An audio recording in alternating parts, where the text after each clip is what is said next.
Sooner or later, the leader of a business comes to realize the importance of creating a high-performing top team with much greater shared leadership across the team. This means moving from a hub and spoke style of leadership where each team member reports in on their function and the team leader is responsible for bringing it all together, to a shared leadership style where all the team members take joint responsibility and engage in mutual accountability for the collective work of the team. And many leaders recognize the need to bring about this change and shift in the culture of their team, but struggle to know how to bring it about. In this video, I've pulled together some of the best practices that many top leaders have found useful in taking this journey.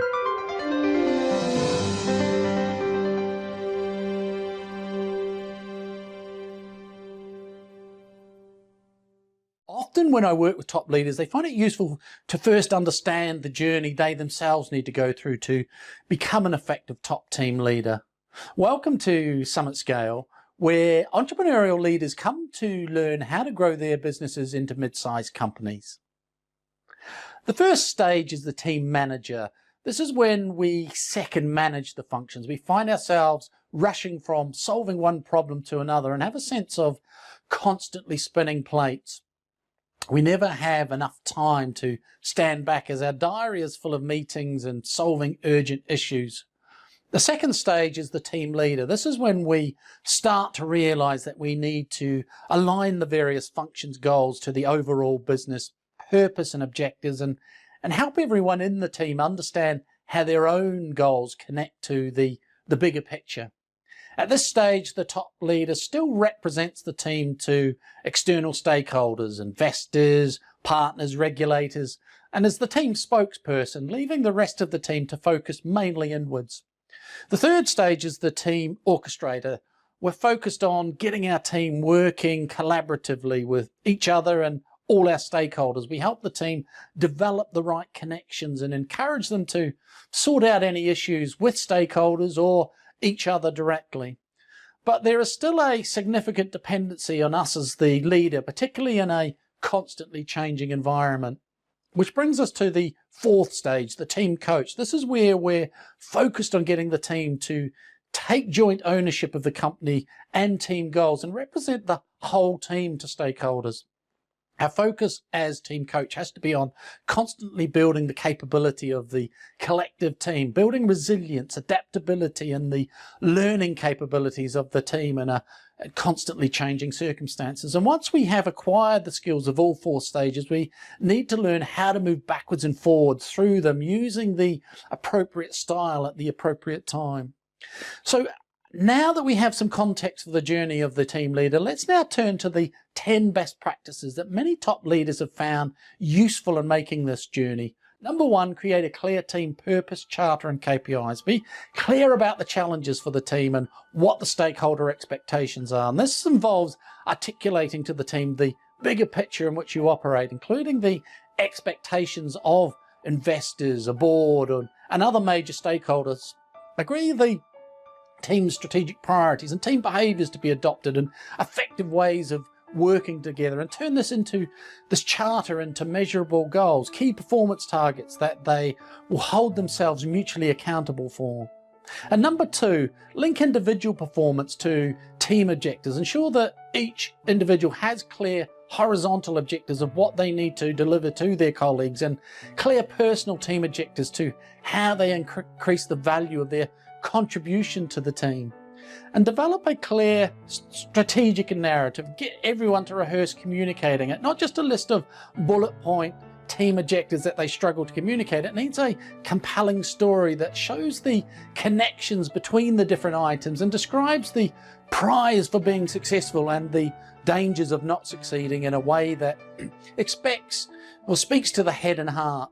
Number four, create a joint stakeholder strategy. Don't fall into the trap of just delegating responsibility for customer relations to sales and marketing, staff to HR, suppliers to purchasing, and shareholders to the FD. Instead, map all the critical stakeholders that the team needs to be successful in achieving its objectives. Your stakeholders don't exist in isolated bubbles. It's important to make the critical connections between the group. And it's important to explore how each stakeholder group currently sees the organisation and its leadership, what they appreciate, find difficult, or what they want to be different. And this can be achieved by interviewing or surveying key stakeholders.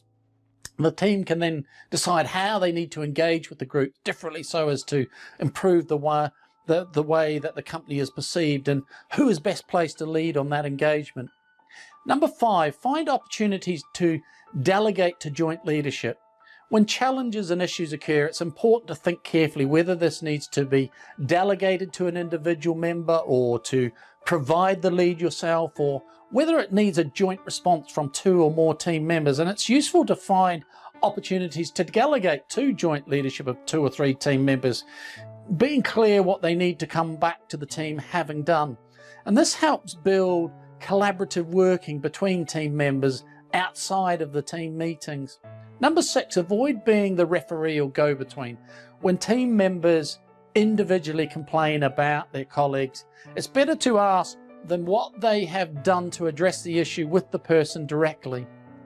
Ask what would help them have the appropriate conversation as soon as possible, and make it clear that you're not interested in listening to blame, but expect that all team members to resolve issues with each other. Number 7, strengthen the links between the top team and the next level teams. It can be useful for the top team to hold their meetings in different locations. For example, once a year, visit the location of each next level team to see their daily lives. Have a presentation from that function, and then a discussion exploring how they can be more successful in contributing to the overall goals of the business. Number 8, set your expectations for what every team member can do. It's important that not only the team leader is developing, but also the team members are committed to the journey and are developing their skills to play their part. Often leaders will complain about team members not being effective team players and only concerned about their individual function, when they themselves have not made their expectations clear about what they want from each team member. Number 9, be honest and transparent about your own strengths and weaknesses. Encourage feedback and ask the team to work with you to manage your weaknesses. There's no such thing as a perfect team leader, and your team will become much better performers if you let them help you with your weaknesses and develop your capabilities. And number 10, get coaching and support for your own journey. Find a good coach who understands both individual and team coaching, who has already been on this journey. Meet with them regularly to explore how you are developing your team, the challenges and issues that are emerging, and how you can develop to the next phase. So there you have it. Most leaders recognize the need for creating a high-performing top team with shared leadership for the whole business, but many struggle to bring it about. I hope this short video provides a simple map for the journey and some key practices that will help you make a difference. Each practice has been successfully used by many top leaders, but this is not a fixed recipe to be methodically followed. Rather, it's a menu that you can choose from according to the needs and context at the time. So where are you on this journey, and what would be the next best practice for you to deploy? Thanks for watching. I'm Shane Spears of Summit Scale.